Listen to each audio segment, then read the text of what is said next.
आपने वो कहावत सुनी ही होगी कि जब ऊपर वाला देता है तो छप्पर फाड़ कर देता है।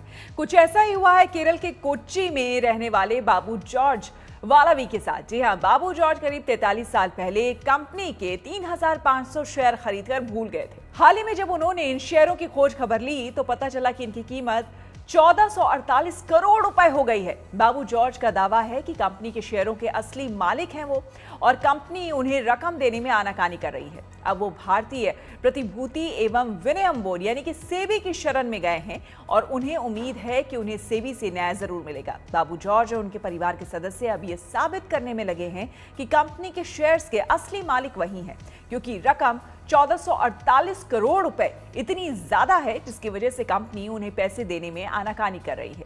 न्यूज एजेंसी आईएनएस और कई अन्य मीडिया रिपोर्ट्स के अनुसार कोच्चि में रहने वाले बाबू जॉर्ज वालावी और उनके 4 रिश्तेदारों ने Mewar oil and general mills limited के साल 1978 में 3500 शेयर्स खरीदे थे। उस समय ये उदयपुर की एक अनलिमिटेड कंपनी थी। अब 74 साल के हो चुके बाबू इस कंपनी के डिस्ट्रीब्यूटर हैं। उन्होंने 3500 शेयर खरीदे थे और इस हिसाब से वो कंपनी के 2.8% हिस्सेदार बन चुके हैं। कंपनी के फाउंडर और चेयरमैन पीवी सिंगल और बाबू दोस्त थे। कंपनी अनलिस्टेड थी और कोई डिविडेंड भी नहीं दे रही थी। इसकी वजह से कुछ साल बाद ये परिवार अपने निवेश के बारे में भूल गया। साल 2015 में बाबू कुछ पुराने दस्तावेज देख रहे थे तो उन्हें याद आया कि उन्होंने उदयपुर की एक कंपनी में निवेश किया था। बाबू के पास असली शेयर डॉक्यूमेंट थे और उन्होंने शेयर्स के बारे में और जानकारी जुटाने की कोशिश शुरू कर दी।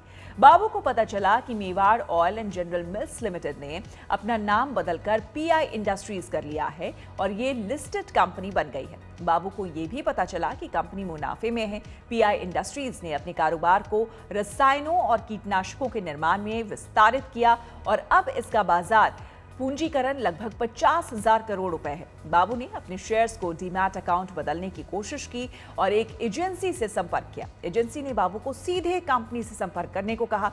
कंपनी से सीधे संपर्क करने पर बाबू और उनके परिवार को तगड़ा झटका लगा।